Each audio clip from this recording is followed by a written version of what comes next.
किसी ने बड़े कमाल की बात कही है कि पहाड़ पर चढ़ने वाला व्यक्ति झुककर चलता है और पहाड़ पर से उतरने वाला व्यक्ति अकड़ कर चलता है।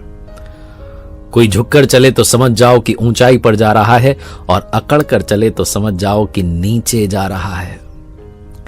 नमस्ते दोस्तों, मैं हूं आरजे कार्तिक।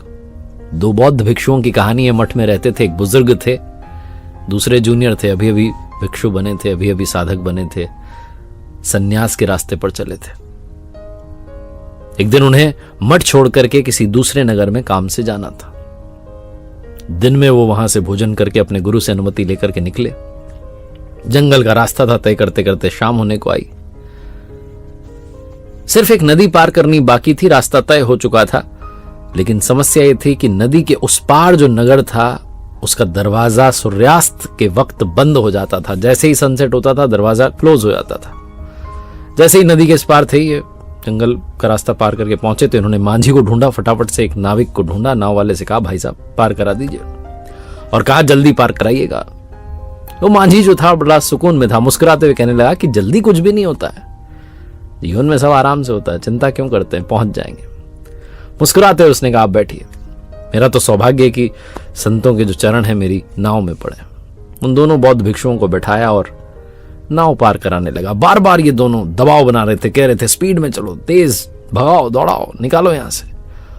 और वो मांझी उतनी सौम्यता से मुस्कुरा रहे थे, उन्होंने कहा, अरे चिंता मत करो। जैसे नदी के उस पार पहुंचने वाले थे तो बुजुर्ग ने पूछ लिया, जो बुजुर्ग वाले भिक्षु थे, उन्होंने पूछ लिया नाविक से कि क्या लगता है वो जो सामने दरवाजा दिख रहा है उस नगर का, सूर्यास्त होने से पहले हम वहां पहुंच जाएंगे? क्योंकि अगर नहीं पहुंचे सूर्यास्त से पहले तो दरवाजा बंद हो जाएगा, हम नगर में प्रवेश नहीं पाएंगे, जा नहीं पाएंगे अंदर। नाविक ने कहा, अगर आप तेज चलोगे तो नहीं पहुंच पाओगे, धीरे चलोगे तो पहुंच जाओगे। बुजुर्ग और वो जो जूनियर वाले भिक्षु थे, दोनों मन ही मन हंसने लगे कि गजब बात कर रहा है, तेज चलोगे तो नहीं पहुंचोगे, धीरे चलोगे तो पहुंच जाओगे। धीरे चलने पे कोई पहुंचा? नदी के उस पार पहुंचे और जैसे ही नाव में से उतरे दौड़ के भग करके चलने लगे, तेज तेज तेज तेज। उबड़ खाबड़ रास्ता था, झाड़ियां थी, पत्थर रखे थे बड़े बड़े।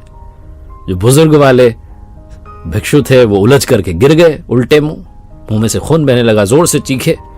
तो जूनियर वाले ने पीछे पलट करके देखा, कह रहे मेरे जो सीनियर हैं, गुरुजी हैं, ये तो गिर गए।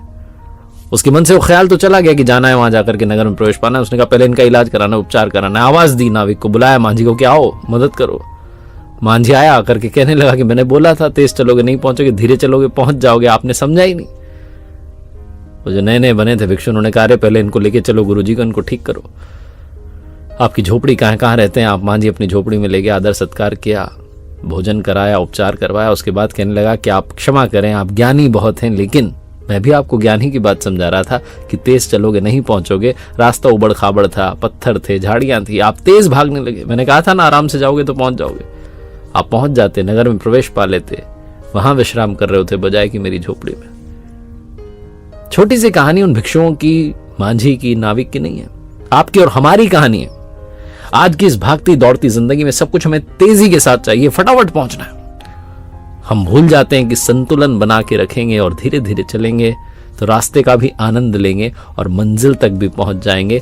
लेकिन हम इतनी तेजी दिखाते हैं, इतनी तेजी दिखाते हैं कि ना तो रास्ते का आनंद ले पाते हैं और ना मंजिल तक पहुंच पाते हैं। इसलिए हड़बड़ाहट जो है उससे अपना पीछा छुड़ाइए और संतुलन के साथ बैलेंस बनाते हुए हर पल को एंजॉय करते हुए जीवन को जीना शुरू कीजिए। एक बार फिर से वही बात जो अक्सर आपसे कहता हूं, ऊपर वाले के आशीर्वाद, अपनी मेहनत और अपनों के प्यार के साथ कर दिखाओ कुछ ऐसा कि दुनिया करना चाहे आपके जैसा।